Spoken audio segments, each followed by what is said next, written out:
बिस्मिल्लाहिर्रहमानिर्रहीम। अल्लाहुम्मा सल्लि व सल्लिम व बारिक अला सय्यिदिना मुहम्मदिन व अला आलिहि व अस्हाबिहि व अज़वाजिहि व ज़ुर्रिय्यतिहि अजमईन। आज हम आपको दीन को समझने और इसको फैलाने के आदाब पर बात करेंगे। ये बहुत हसास और नाजुक मामला है। कुरान पाक खुद बयान करता है, युदिल्लु बिही कसीरा व यहदी बिही कसीरा वमा युदिल्लु बिही इल्लल फासिकीन। यही कुरान बहुत सारे लोगों को हिदायत भी देता है और यही कुरान गुमराह भी करता है, और अल्लाह सिर्फ फासिकों को गुमराह करता है। और फासिक वो होते हैं जो अल्लाह से किए हुए अहद को अहद के बाद भुला डालते हैं, सैयदी रसूलुल्लाह से रिश्ते को तोड़ते हैं, नतीजतन जमीन में फसाद करते फिरते हैं। ये बात बहुत समझना जरूरी है कि लोग खुद कुरान पाक पढ़कर भी गुमराह हो जाते हैं। आज ये जो पूरी दुनिया में दीन का फसाद फैला हुआ है, उसकी वजह यही है कि दीन की तबलीग करने वालों की अक्सरियत वो लोग हैं कि जिनको कुरान फासिक कहता है, जो अल्लाह से किए हुए अहद को तोड़ डालते हैं, सैयदी रसूलुल्लाह से उनका ताल्लुक और रिश्ता नहीं होता, नतीजतन वो जमीन में फसाद करते फिरते हैं।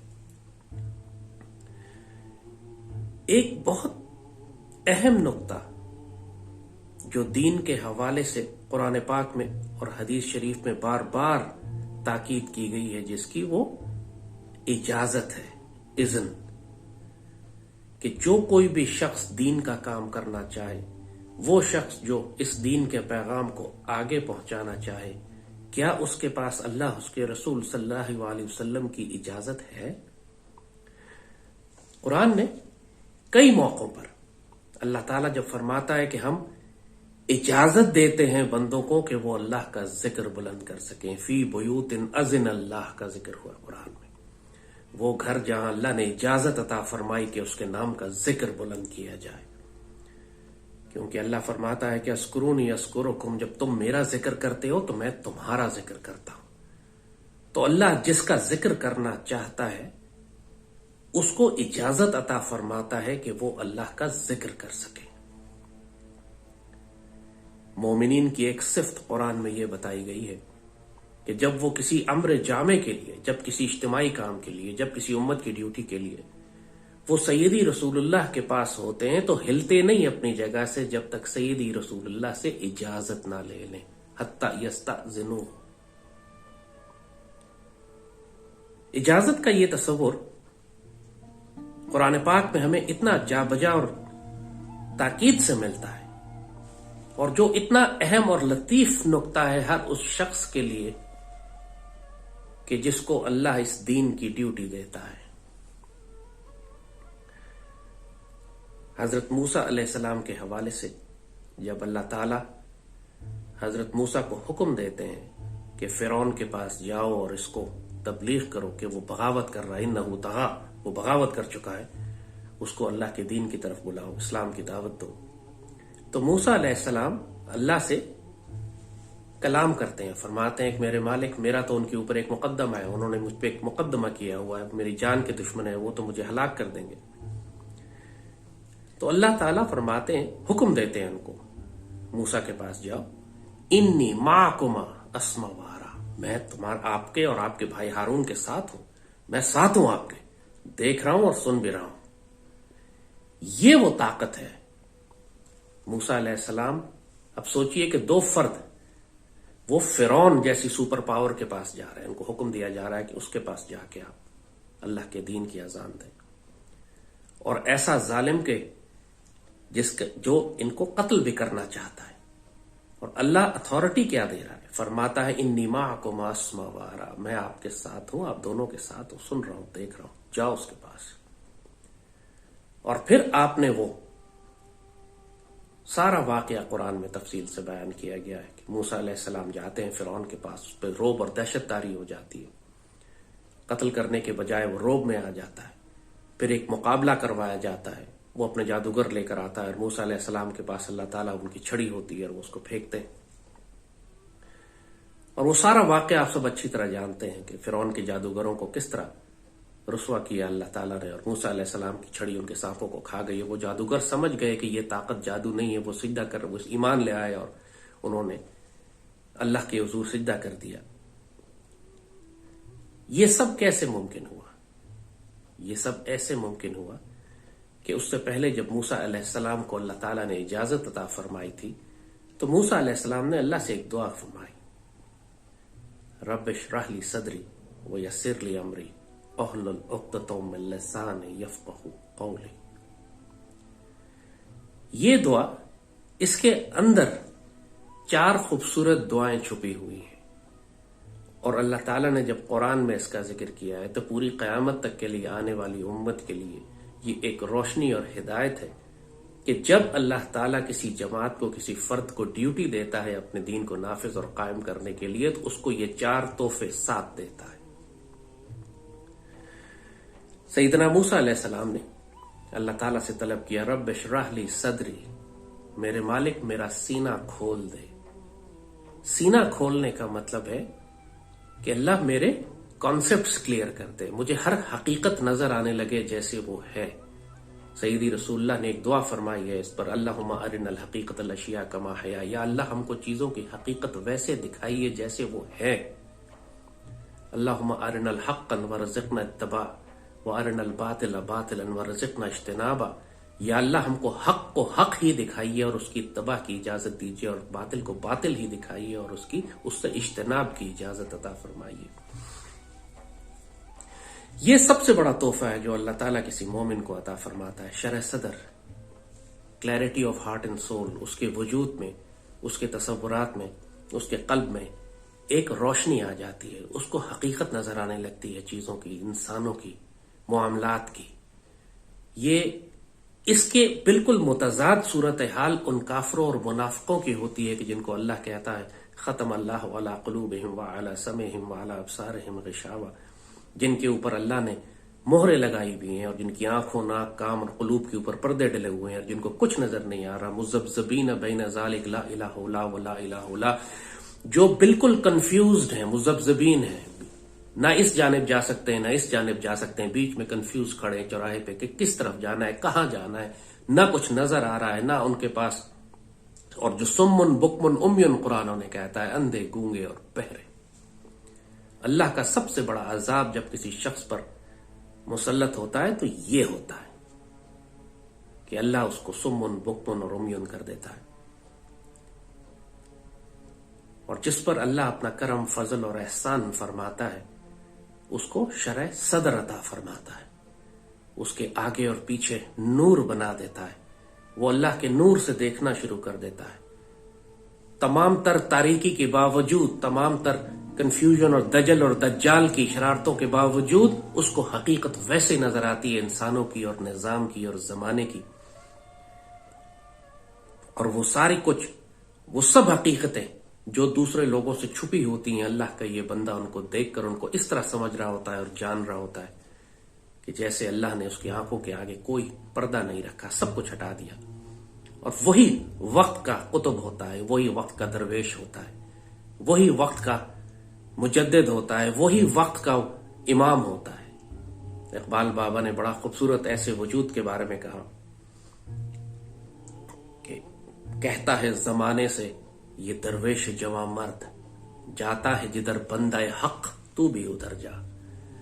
ऐसा बंदाए हक अल्लाह जब जमाने में पैदा करता है, फिर पूरे जमाने को उसकी तबाह करनी होती है। तबाह उसकी कर ले तो खैर हो जाती है। तो मूसा अलैहिस्सलाम ने जो दुआ फरमाई उसका पहला हिस्सा यह था, रब इश्रह ली सदरी, या अल्लाह मुझे शरह सदर अता फरमा दे। और सिर्फ शरह सदर अता होना काफी नहीं है ड्यूटी के लिए। इसके बाद इस दुआ का दूसरा हिस्सा आता है, रब इश्रह ली सदरी व यस्सिर ली अमरी, मेरे लिए मेरा काम आसान फरमा दे। यहां अल्लाह पूरी कायनात को हिलाता है अपने उस मुजाहिद के लिए, अपनी उस ड्यूटी करने वाले फकीर के लिए, अपने दरवेश के लिए, मर्द आजाद के लिए। अल्लाह फिर पूरी कायनात के निजाम को हिलाना शुरू करता है, माहौल बनाता है, उसके लिए आसानियां करता है, उसके लिए रास्ते बनाता है ताकि वो अपनी ड्यूटी को ठीक से कर सके। उसको अल्लाह ने कॉन्सेप्चुअल क्लैरिटी भी अता कर दी, उसको शरह सदर भी अता कर दिया, फिर उसके लिए यस्सिर अमरी, उसके लिए काम मामलात आसान करना शुरू कर दिए, मुश्किलात उसके रास्ते से हटानी शुरू कर दी। मगर सिर्फ ये भी काफी नहीं है। अब उसको ड्यूटी दी गई है बात करने की, उसको ड्यूटी दी गई है अजान देने की, उसको ड्यूटी दी गई है लोगों तक अल्लाह का पैगाम पहुंचाने की। फिर तीसरा हिस्सा दुआ का ये है, रब इश्रह ली सदरी वयस्सिर ली अमरी वहलुल उक़दतम मिन लिसानी, मेरे मालिक मेरी जबान की गिरहें खोल दे। ये एक बहुत बड़ा तोहफा, ये एक बहुत बड़ा करम और फजल और ड्यूटी के लिए एक टूल और एक वसीला होता है जो अल्लाह अपने मोमिन बंदों को अता फरमाता है कि उनकी जबान भारी होती है, उनकी जबान में तासीर होती है, उनकी जबान में असर होता है, वो फसी और बलीग होते हैं। उनके कलाम में अल्लाह ने ऐसी बरकत रखी होती है कि सुनने वालों के ऊपर, सुनने वालों के दिल में उतरती चली जाती है। उनकी आवाज में तासीर होती है, उनके वजूद में तासीर होती है, उनकी निगाहों में तासीर होती है। सईदी रसूलुल्लाह सल्लल्लाहु अलैहि वसल्लम कायनात के अरबों में, कायनात में सबसे फसीह और बलीग बयान फरमाने वाले हैं। वो सिर्फ अल्फाज नहीं है, उन अल्फाज के पीछे एक तासीर होती है जो अल्लाह अता फरमाता है। उन्हीं अल्फाज को कोई और दोहराएगा आपको कुछ महसूस नहीं होगा, लेकिन उन्हीं अल्फाज को कोई ऐसा अल्लाह का बंदा दोहराएगा जिसको अल्लाह ने इजाजत दी हुई, जिसकी अहलुल उक़दतुम मिन लिसानी, उसकी जबान की गिरहें अल्लाह ने खोली हुई हों, तो उसके अल्फाज सीधे इंसानों के दिल में उतर के आंखों से आंसू जारी कर देते हैं। और सिर्फ ये भी काफी नहीं है कि ये तीन चीज अल्फाज भी उसके पास खूबसूरत हो, लेकिन आगे अगर कोई बात न समझे तो फिर क्या फायदा। यही दुआ का चौथा हिस्सा ये है, यफ़क़हू क़ौली, कि मेरे मालिक फिर ये जो सब कुछ अजान मैं दे रहा हूं, जो सुन रहे हैं, इनके दिलों में मेरी बात को उतार देना। वो यफ़क़हू क़ौली। कोई भी मुबल्लिग़, कोई भी वो वजूद जिसको अल्लाह सुब्हानहू व तआला ड्यूटी देते हैं, अल्लाह उसके रसूल सल्लल्लाहु अलैहि वसल्लम की ड्यूटी करने की और दीन समझाने की, उसको अल्लाह ये 4 हथियार साथ देता है। उसको शरह सदर अता होता है, अल्लाह उनके लिए मामलात को आसान फरमाता है, उनके जबान की गिरह खोलता है, और फिर लोग उनकी बात को समझने लगते हैं। जाहिर है ये अल्लाह के फजल और करम से होता है। हजरत नूह अलैहिस्सलाम ने 950 साल तक तबलीग की, अल्लाह के नबी हैं, 950 साल तक तबलीग की, लेकिन सिर्फ एक मुट्ठी भर लोग ईमान लाए आपके ऊपर। यफ़क़हू क़ौली, उनकी उस कौम के ऊपर असर ही नहीं हुआ, क्योंकि उनके दिल पत्थर के थे, वो गुस्ताख थे, वो बेअदब थे। यफ़क़हू क़ौली की शर्त भी उन्हीं पर पूरी उतरती है। बात वही समझ पाते हैं जिनके दिलों में अल्लाह ने कोई खैर रखी होती है, जो हक तलाश कर रहे होते हैं, जो सच तलाश कर रहे होते हैं, जो बाअदब होते हैं, जो सच को जानना चाहते हैं। जो इतना गुस्ताख और बेअदब हो जाए कि अल्लाह उस पर मोहरें लगा दे, तो फिर उस पर यफ़क़हू क़ौली की शर्त पूरी ही नहीं उतरती। सईदी रसूलुल्लाह तो तशरीफ रखते हैं अपने सामने, सईदी रसूलुल्लाह मौजूद हैं, सामने अबू बकर भी हैं और यहां पे अबू जहल भी है। सईदना अबू बकर को आप दुनिया के हसीन तरीन वजूद लगते हैं। सईदना अबू बकर आप पर कुर्बान अपने माँ बाप के साथ, और वही अबू जहल सईदी रसूलुल्लाह की हकीकत को नहीं पहचानता, जान का दुश्मन है। सईदी तो अपनी जगह पे है, सईदी का तो अपना मुबारक वजूद है, लेकिन सईदना अबू बकर का अपना नसीब है, सईदना अबू बकर का अपना नसीब और अबू जहल की अपनी बदनसीबी।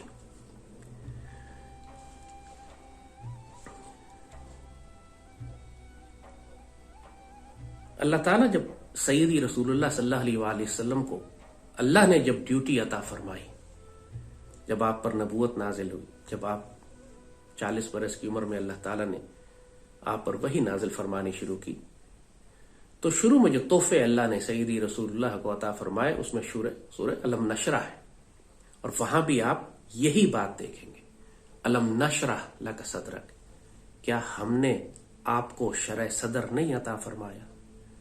हजरत मूसा अलैहिस्सलाम अल्लाह से शरह सदर तलब फरमा रहे हैं, रब इश्रह ली सदरी, और यहां पर अल्लाह सुब्हानहू तआला खुद तोहफा अता फरमा रहे हैं सईदी रसूलुल्लाह को, अलम नशरह लक सदरक, क्या हमने आपका सीना खोल नहीं दिया, क्या हमने आपको शरह सदर अता नहीं फरमा दिया, क्या हमने पूरी कायनात के राज आपके सामने खोल नहीं दिए, क्या हमने हर हकीकत आपके सामने वाज़ेह नहीं कर दी? अलम नशरह लक सदरक व वदाना अनका विज़रक लज़ी अनक़द ज़हरक, और हमने वो बोझ आपके ऊपर से उठा लिया जो आपके ऊपर, आपकी कमर मुबारक पर बोझ डाले जा रहा था, कमर तोड़ रहा था, आपके ऊपर भारी बोझ था। व रफ़अना लक ज़िक्रक, और हमने आपका जिक्र बुलंद कर दिया। अल्लाह ताला फरमाता है, इन्नल्लाह व मलाइकतुहु युसल्लूना अलन नबी या अय्युहल्लज़ीना आमनू सल्लु अलैहि व सल्लिमू तस्लीमा। अल्लाह और उसके फरिश्ते जिस वजूद का जिक्र करते हो, जाहिर है यही है व रफ़अना लका ज़िक्रक, हमने आपका जिक्र बुलंद कर दिया। पूरी कायनात में अल्लाह की हर मखलूक सय्यदी रसूलुल्लाह पर दुरूद शरीफ पढ़ती। और जब अल्लाह अपने किसी बंदे को ड्यूटी देता है, अल्लाह जब अपने किसी बंदे से काम लेना चाहता है, तो सय्यदी रसूलुल्लाह के सदक़े उसको यही तोहफे अता होते हैं। अल्लाह उसको शरअ सद्र अता करता है, उसके लिए मामलात को आसान करता है, उसके लिए रास्ते बनाता है और उसका जिक्र बुलंद करता है। मुसलमानों में और मोमिनीन में उसकी अच्छी शोहरत होने लगती है, उसके बारे में लोगों की राय अच्छी हो जाती है। हदीस शरीफ में अल्लाह ताला फरमाते हैं कि जब अल्लाह किसी बंदे से मोहब्बत करता है तो अल्लाह कायनात में फरिश्तों के आगे ऐलान फरमा देता है कि मैं इस शख्स से मोहब्बत करता हूँ। फिर फरिश्ते दुनिया में आके ऐलान करते हैं कि अल्लाह इस शख्स से मोहब्बत करता है, तो पूरी कायनात उस शख्स से मोहब्बत करने लगती है, हत्ता कि दरियाओं की मछलियां भी उसके लिए दुआ करती हैं। इमाम मालिक मदीने के इमाम थे। आपने हदीस शरीफ की सबसे पहली किताब मौता इमाम मालिक लिखी। आपने जब वो किताब मदीने में लिखी तो बहुत सारे लोगों ने एतराज कर दिया कि ये किताब आपने इसलिए लिखी है कि आपको बादशाह से कोई इनाम मिल सके।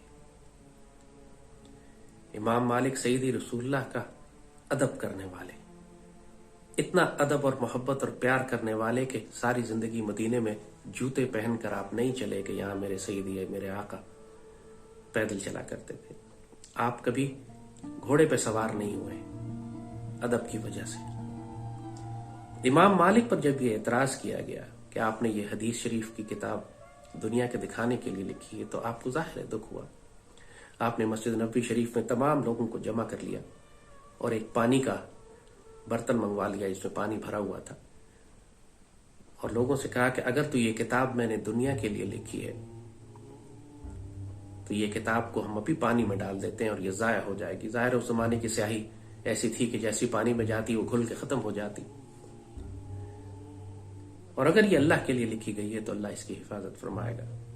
इमाम मालिक ने वो किताब उठाई और मौता इमाम मालिक उसको पानी में डाल दिया, और फिर पूरी दुनिया ने देखा कि जब थोड़ी देर के बाद उस किताब को निकाला गया तो वो बिल्कुल खुश थी, और पूरी मुसलमान दुनिया में ये बात फैल गई इस वाक़े की, और उस किताब की फिर लोगों ने उसको चूम कर उसकी नकलें बनाकर पूरी मुस्लिम दुनिया में तकसीम की। और आज हमारा पूरा दीन, सियासत्ता की तमाम किताबें भी, और उससे पहले सियासत्ता की किताबों से पहले की है मौता इमाम मालिक, और सियासत्ता की किताबें और पूरा दीन सब फैज इमाम मालिक की उस किताब से लिया गया। और आज तक पूरी दुनिया में इमाम मालिक की जो इज्जत है, पूरी दुनिया में जिस तरह लोग उनकी इज्जत फरमाते, ये है वो तोहफा जो अल्लाह कहता है रफ़अना लका ज़िक्रक। सय्यदी रसूलुल्लाह के सदक़े सय्यदी की उम्मत में भी ये तोहफे तकसीम होते हैं। आपको आज पूरी मुसलमान दुनिया में जो मुजाहिदीन जिनकी इज्जत पूरी कायनात में अल्लाह ने फैलाई और आखिरत तक फैलाई, इमाम मालिक हो, अहमद बिन हम्बल हो, इमाम शाफी हो, इमाम अबू हनीफा हो, सुल्तान सलाहुद्दीन अय्यूबी हो, हज़रत उमर बिन अब्दुल अजीज हो, आप मैं नाम लेता चला जाऊं, हजारों नाम है। ये सब वो लोग हैं कि जिनकी खिदमत को अल्लाह ने ऐसे कबूल किया कि क़यामत तक उनकी ड्यूटी जारी है, क़यामत तक उनको फैज मिलता है उस खिदमत का जो दीन की इन्होंने की। और ये आपको नजर आता है कि ये वो खिदमत है जो अल्लाह ने कबूल कर ली। इब्राहिम अलैहिस्सलाम ने जब खाना काबा की तामीर की तो अल्लाह से कहा रब्बना तक़ब्बल मिन्ना, मेरे मालिक कबूल कर लेना, इन्नका अंतस समीउल अलीम। अल्लाह जब किसी की खिदमत को कबूल करता है ना, फिर आपको उसका बरकत का असर नजर आने लगता है। वो रेगिस्तान में एक मट्टी का घर बना रहे थे पत्थरों का, या कोई भी नहीं था उस रेगिस्तान में, और सैयदना इब्राहिम अलैहिस्सलाम अपने बेटे के साथ, सैयदना इस्माइल के साथ, और कुछ नहीं मालूम कि आगे क्या होगा। मालिक ने हुक्म दिया है कि बस यहां घर बना दो, और आज हजारों साल होने को आए हैं और पूरी दुनिया से लोग उस हज को, उस बैतुल्लाह का तवाफ करने के लिए वहां जाते हैं। ये उस बरकत की निशानी है जो अल्लाह ने फरमाया, जो उनकी दुआ की कबूलियत की निशानी है, रब्बना तकब्बल मिन्ना। तो अल्लाह जब किसी की मेहनत को कबूल करता है, अल्लाह जब किसी की खिदमत को कबूल करता है, तो कयामत तक के लिए उसको कायम नाफिज कर देता है। और अल्लाह अगर किसी को कबूल न करे तो उसमें बरकत नहीं डालता, उसकी कबूलियत नहीं होती। जब बगदाद पर अल्लाह ने फैसला कर दिया कि इस शहर को तबाह कर दिया जाएगा उसके जुल्म की वजह से, तो वहां पर ऐसे ऐसे आलम दीन थे, ऐसे ऐसे उलमा थे कि जिन्होंने कुरान की तफसीर 1200 जिल्दों में लिखी हुई थी, हजार जिल्दों में कुरान की तफसीरें लिखी हुई थी, लेकिन उनमें कोई खैर नहीं थी, उनमें सिर्फ फसाद था, उनमें कोई इजाजत नहीं थी अल्लाह की कोई कबूलियत नहीं थी उसमें। तो अल्लाह ने जब हलाकू खान को भेजा तो सबसे पहले उन्हीं किताबों को जाया करवाया। दजला में वो किताबें फेंक दी गई और तवील अरसे तक दजला का पानी स्याह रहा, और आज दुनिया में कोई जानता भी नहीं कि उन किताबों में उनका नाम क्या था और उनमें लिखा क्या था। लेकिन जिस खिदमत को अल्लाह ने कबूल फरमा लिया, सियासत इमाम बुखारी, सही मुस्लिम और मोता इमाम मालिक और तमाम दीगर औलिया और उलमा की किताबें जो आज आपके पास पहुंचती हैं और जिनसे खैर निकलती है और उम्मत की हिफाजत होती है, आपको मालूम होता है, नजर आता है कि अल्लाह ने इनको इजाजत अता फरमाई थी, इनके काम को कबूलियत अता फरमाई थी, और इसकी बरकत और खैर अल्लाह ने उम्मत में जारी की हुई है।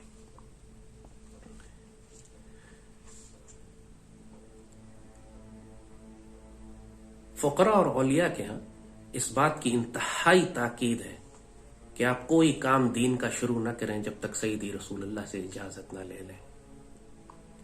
अब इजाजत लेने के दो तरीके हैं। एक तरीका यह है कि आपका खुद मकाम इतना हो कि आप सईदी रसूलुल्लाह से बराह रास्त राब्ता और ताल्लुक रख के सईदी से इजाजत ले सकें। अगर तो इतना मकाम है तो मुबारक, जरूर करें। लेकिन कुरान ने जो शर्त लगाई है, जो हुक्म दिया है कि मोमिनीन वो होते हैं कि जब किसी भी इज्तिमाई काम के लिए वो सईदी रसूलुल्लाह के पास जाते हैं तो वो हिलते नहीं अपनी जगह से जब तक सईदी से इजाजत न ले लें। फी बयूतिन अज़न अल्लाह, वो घर जहां अल्लाह ने इजाजत अता फरमाई। इज़न, फकर और तरीकत के सलासल में इज़न की इंतहाई अहमियत है। हमेशा आप तरीकत के मामलात में भी और ज़ाहिरी फ़िक़्ह में भी आप सुनेंगे कि इनको हदीस शरीफ सुनाने की इजाजत है, इनको कुरान की तफसीर बयान करने की इजाजत है। एक इजाजत का तरीका तो यही है कि आपको अल्लाह सुब्हानहू ताला इतना करम फरमाया आप पे कि सईदी रसूलुल्लाह से आपका ताल्लुक बराह रास्त हो और आप इजाजत ले सकें। और दूसरा तरीका इसका यह होता है कि आप मुर्शिद कामिल से इजाजत लें। मुर्शिद कामिल तरीकत के सलासिल में सईदी रसूलुल्लाह के खलीफा और नायब होते हैं। उनकी इजाजत वही बरकत और खैर रखती है जिस तरह सईदी रसूलुल्लाह की इजाजत आपको मिल गई। अल्लाह उस पर आप पे फजल और करम और एहसान फरमाता है, आपको शैतान के फितनों और शर से बचाता है, आपको नफ्स के वसवसों से बचाता है और आपको शरह सदर अता फरमाता है, आपके लिए मामलात को आसान करता है, आपकी जबान में बरकत देता है और फिर आपकी बात अगलों को समझ आने लगती है।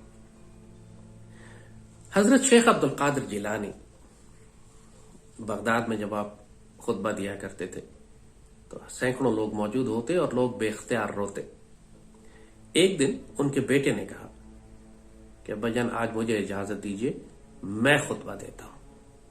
हजरत शेख अब्दुल कादिर जिलानी ने उसको कुछ सिखाने के लिए कहा, ठीक है आओ अब तुम खुतबा दो। और शेख अब्दुल कादिर जिलानी घर पे ही रुक गए। बेटे ने बहुत शानदार तकरीर की, कोई एक आध पौना घंटा तकरीर करता रहा, लेकिन लोगों को कोई फर्क नहीं पड़ा। लोग कोई इधर देख रहा है, कोई वहां देख रहा है। जब ये मामलात होने लगे तो शेख अब्दुल कादिर जिलानी घर से निकल कर आए, मस्जिद के मंबर पर बेटे को हटाया, उसके मंबर पर बैठे और सिर्फ ये बात फरमाई कि आज मेरी तबीयत नासाज थी और इसकी मां ने कुछ खाने को बनाया था, मैं खाने का इंतजार कर रहा था, बिल्ली आई और उसने खाना गिरा दिया। अब ये तो आम सी बात है, इसमें तो कोई मार्फत और इल्म और कुरान की बात ही नहीं है। लेकिन आपने ये बात फरमाई और पूरा हुजूम आंसुओं से रोने लगा। बेटा हैरान होकर पूछता है कि पापा ये क्या राज है, मैं तो इतनी गहरी मार्फत की बातें कर रहा था और किसी पर कोई फर्क ही नहीं पड़ा, और आपने तो एक आम सी बात की और लोगों की आंखों में आंसू आ गए। फरमाया बेटा ये इजाजत और कबूलियत की बात है, जिसको इजाजत है बात करने की उसकी बात में अल्लाह ने तासीर रखी है, तुम्हें इजाजत नहीं है अभी बात करने की। ये बात मुर्शिद कामिल जानते हैं, एक अल्लाह का वली दरवेश और फकीर जानता है कि किसको बात करने की इजाजत है और किसको इजाजत नहीं, क्योंकि अक्सरियत जो बात कर रहे हैं वो ख्वाहिशात नफ्स के तहत कर रहे हैं, वो खुद नुमाई के लिए कर रहे हैं, वो इसलिए कर रहे हैं कि उनकी तारीफ की जाए।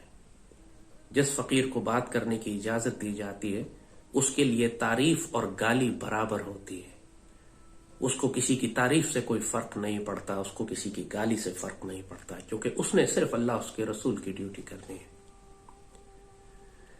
हमारे पास बहुत सारे लोग आते हैं, हमसे कहते हैं कि हमने भी पाकिस्तान की ड्यूटी करनी शुरू की, हमने भी बातें करनी शुरू की, इन लोगों की जानिब से बड़ी मज़ाहमत आई, बड़ी गालियां पड़ी, फिर हमारा दिल खराब हो गया, फिर हमने छोड़ दिया। हमने कहा जवाब हमारा यही होता है कि तुमने बहुत अच्छा किया कि छोड़ दिया, क्योंकि तुमको इजाजत नहीं है बात करने की। जब बात करने की इजाजत दी जाती है तो अल्लाह ताला, जिस तरह मूसा अलैहिस्सलाम से अल्लाह ने फरमाया था इन्नी माअकुम अस्मा व अरा, मैं तुम्हारे साथ हूं, देख भी रहा हूं, सुन भी रहा हूं, तुम्हारी हिफाजत भी कर रहा हूं और तुमको रास्ता भी बताऊंगा, तुम्हें शरह सदर भी दूंगा, तुमसे बोझ भी हटाऊंगा और तुम्हारा जिक्र भी बुलंद करूंगा और लोगों के दिलों में नरमी भी डालूंगा ताकि वो तुम्हारी बात समझ सके। असल काम ये होता है, असल कर्म ये होता है। जब तक अल्लाह उसके रसूल सल्लल्लाहु अलैहि वसल्लम की जानिब से ये कर्म अता ना हो, जो शख्स दीन का काम करने की कोशिश करेगा वो खुद भी गुमराह होगा, दूसरों को भी गुमराह करेगा। ये सारे फिरके और फसाद और कत्ल गारत जो दीन के नाम पर हो रहा है ऐसे ही लोगों की वजह से हो रहा है। युदिल्लु बिही कसीरा व यहदी बिही कसीरा व मा युदिल्लु बिही इल्लल फासिकीन। अल्लाह बहुत लोगों को गुमराह करेगा इस कुरान से, बहुतों को हिदायत देगा और सिर्फ फासिक गुमराह होंगे। ये वो लोग हैं जिनका अल्लाह से कोई रिश्ता और ताल्लुक नहीं है, उन्होंने अल्लाह से किए हुए अहद को भुला दिया और सईदी रसूलुल्लाह के साथ उनका कोई ताल्लुक नहीं, सईदी रसूलुल्लाह के रिश्ते को भी तोड़ बैठे, इजाजत ही नहीं ली सईदी से उन्होंने, अपनी मर्जी करते हैं, नतीजतन जमीन में फसाद करते हैं। अल्लाह ताला से शरह सदर तलब करें। ये दज्जाल का दौर है, चारों तरफ फितने हैं, आपको कोई शख्स माहौल में ऐसा नजर नहीं आ रहा जिसको मालूम हो कि क्या हो रहा है और क्या होने जा रहा है, कौन सच्चा है कौन झूठा है। इस कदर फितने फैल चुके हैं। सईदी रसूलुल्लाह ने इस वक्त के बारे में फरमाया था कि फितने तुम्हारे घरों में बारिश के कतरों की तरह दाखिल होंगे। आज सच और झूठ का फर्क तकरीबन नामुमकिन हो गया है और यही दज्जाल का मतलब ही धोखा है। दजल धोखा, फ्रॉड, मकर से निकला है। सईदी ने फरमाया था कि दज्जाल जिस चीज को जन्नत बना के तुम्हें पेश करेगा, तुम्हें जिस चीज को खुशनुमा दिखा के पेश करेगा, वो उसकी असल में वो जहन्नुम होगी, और जिस चीज को वो जहन्नुम बना के और मुश्किलात और परेशानियां दिखाएगा, असल में वो जन्नत होगी, तुम उस तरफ जाना। आज किसी को नहीं मालूम, लोग में पाकिस्तान में खास तौर पर आप चारों जानिब देख लीजिए, किसी को नहीं मालूम कौन झूठा है कौन सच्चा है, हक का रास्ता क्या है, मुल्क को इस मुसीबतों से निकालने का तरीका क्या है, अल्लाह उसके रसूल ने हुक्म क्या फरमाया है। हर कोई मुतकब्बिर है, ये समझ रहा है कि वही हक पर है और वही हक को जानता है। किसी के पास अल्लाह उसके रसूल सल्लल्लाहु अलैहि वसल्लम की इजाजत नहीं है, नतीजतन जमीन में फसाद फैला रहे हैं।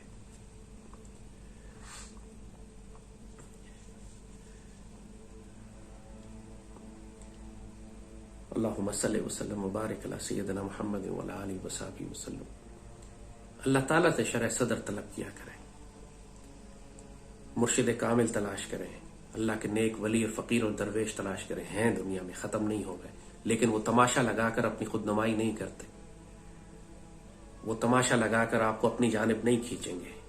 आप अल्लाह से तलब करें, अल्लाह ताला वो बंदे आपके पास भेज देगा या आपको उनके पास ले जाएगा। साहिब नजर, साहिब बसीरत लोग आपको जिंदगी के हर शोबे में मिलेंगे। कहीं वो वासिफ अली वासिफ साहब की तरह मिलेंगे, कहीं वो आपको अशफाक अहमद साहब की तरह मिलेंगे, कहीं सूफी बरकत अली साहब की तरह मिलेंगे, कहीं हजरत शेर मोहम्मद शरफपुर की तरह से मिलेंगे। बाबा इकबाल पूरी दुनिया की तालीम हासिल करने के बाद, पूरी दुनिया देखने के बाद आखिर में आके यही फरमाते कि तेरा इलाज नजर के सिवा कुछ भी नहीं। और फिर जब बंदाए हक और बंदाए दरवेश और वक्त का मर्द मोमिन आपको नजर आए कि जो पूरे जमाने की चट्टानों के खिलाफ, तूफानों के खिलाफ खड़ा हुआ है, उसकी निशानी ही यही होगी कि उस पर अल्लाह का करम और फजल यह होगा कि दज्जाल के निजाम के खिलाफ खड़ा होगा। और जब वो आपको फकीर नजर आए, जैसे बाबा इकबाल अपने वक्त के दौर के मुजद्दिद और कलंदर और दरवेश थे, पूरे जमाने का कुफर उस बाबे ने खोल कर रख दिया और उसके मुकाबले पे चट्टान की तरह खड़ा था और उम्मत को उसकी रहनुमाई की। उन्होंने कायदे आजम को तैयार किया। वो एक और मुजाहिद सईदी रसूलुल्लाह का अल्लामा शबीर अहमद उस्मानी पहले बड़े शदीद मुखालिफ थे कायदे आजम के, देवबंद में थे तो मुखालिफ थे। तो उनको ख्वाब आया जिसमें सईदी रसूलुल्लाह सल्लल्लाहु अलैहि वसल्लम ने के साथ कायदे आजम खड़े थे और अल्लामा शबीर अहमद उस्मानी को मुखातिब करके कहते हैं कि इसकी मुखालिफत ना करो, ये मेरा मुजाहिद है। अल्लामा शबीर अहमद उस्मानी उसी वक्त उन्होंने देवबंद से इस्तीफा दिया। जमीयत उलमा हिंद जो देवबंद की जमात थी, जो आज भी है, उसके खिलाफ जमीयत उलमा इस्लाम बनाई और कायदे आजम के साथ खड़े हो गए आके, और सारी जिंदगी कायदे आजम की फिर खिदमत की, हत्ता के कायदे आजम की नमाज जनाजा भी आपने पढ़ाई। और नमाज जनाजा पढ़ाने के बाद फिर आपने ये वाकया सुनाया लोगों को कि मैं सईदी रसूलुल्लाह के हुक्म पर कायदे आजम के साथ खड़ा हुआ था। मुझे सईदी ने हुक्म दिया था, इज़्न दिया था, इजाजत दी थी, हुक्म दिया था कि जाओ कायदे आजम के साथ खड़े हो, वो मेरा मुजाहिद और मेरा सिपाही है। कायदे आजम को सईदी रसूलुल्लाह ने खुद आके हुक्म फरमाया था कि हिंदुस्तान जाओ, तुमसे ड्यूटी लेनी है।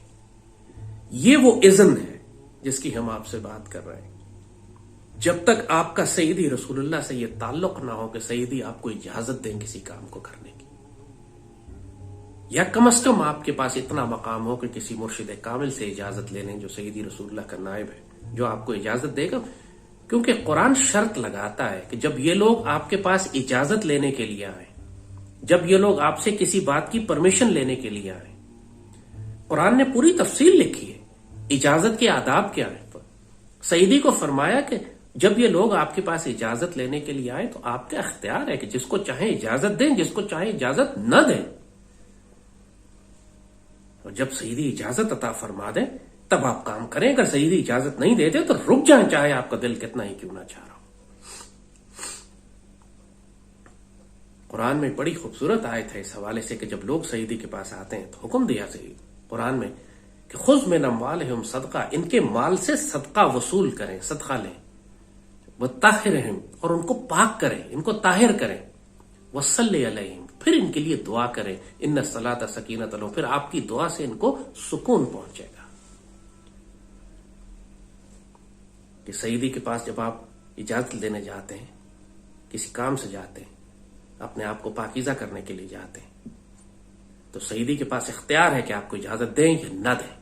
और आपको पाक करने के लिए हुक्म है कि इनके माल से सदका वसूल करो, इनको पाक करो, इनके लिए दुआ करें, फिर आपकी दुआ से इनको फायदा होगा। इसीलिए तमाम अल्लाह के बंदे जब सईदी रसूलुल्लाह के दरबार पर जाते हैं, कोई दरखास्त करने से पहले सदका करते हैं, फिर वो सईदी के पास जाते हैं कि सईदी हमको पाक कर दे और सईदी हमारे लिए दुआ फरमाए और सईदी हमारे लिए खैर फरमाए। हमारी दुआ, सईदी की दुआ हमारे लिए सुकून का बायस बनेगी।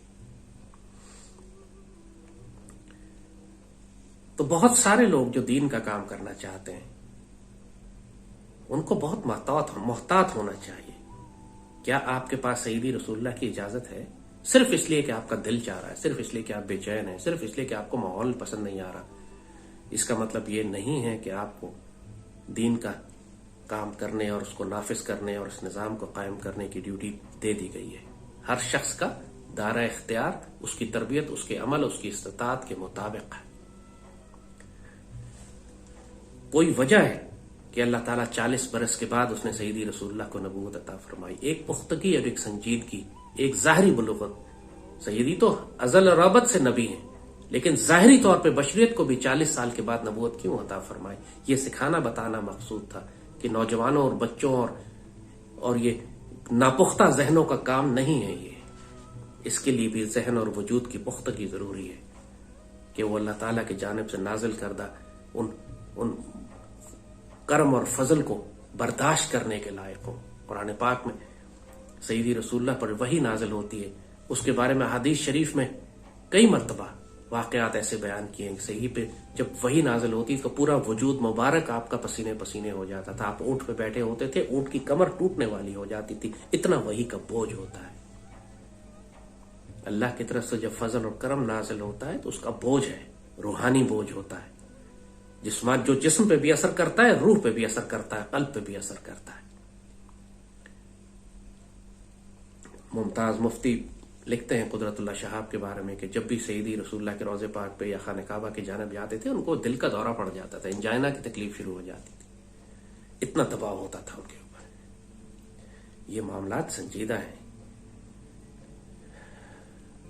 अल्लाह ताला जिससे काम लेना चाहता है उसको शरह सदर अता फरमाता है। हजरत मूसा अलैहिस्सलाम ने इसकी दुआ की, सैयदी रसूलुल्लाह को अल्लाह ने तोहफे में अता फरमाया, और सैयदी की उम्मत के लिए भी ये तोहफा है कि अल्लाह उनको ये तोहफे शरह सदर की अता फरमाता है, उनके बोझ कम करता है, उनका जिक्र बुलंद करता है। सैयदी के सदक़े ये तोहफा सैयदी की उम्मत में उनके गुलामों को नसीब होता है। अल्लाह ताला से शरह सदर तलब करें। रब्ब इश्रह ली सदरी व यस्सिर ली अमरी वहलुल उक़दतम मिन लिसानी यफ़क़हू क़ौली। अल्लाह हमारे अमल से, हमारी ज़बान से, हमारे कलाम से, हमारे काम से सैयदी रसूलुल्लाह की उम्मत की हिफाजत फरमाए। अल्लाह हमको उस जमात में शामिल फरमाए जो सैयदी का परचम बुलंद करने वाले हैं, उस जमात में शामिल फरमाए जो सैयदी के शेर और दलेर और मुजाहिद है, उस जमात में शामिल फरमाए जिसको अल्लाह ग़ज़वा हिंद नसीब फरमाएगा, उस जमात में शामिल फरमाए जो बैतुल मक़दस शरीफ फतह करेगी, उस जमात में शामिल फरमाए जो खिलाफत अल मिनहाजुन नबुव्वह कायम करेंगे। अल्लाहुम्मा सल्लि व सल्लिम व बारिक अला सय्यिदना मुहम्मदिन व अला आलिहि व अस्हाबिहि व सल्लम।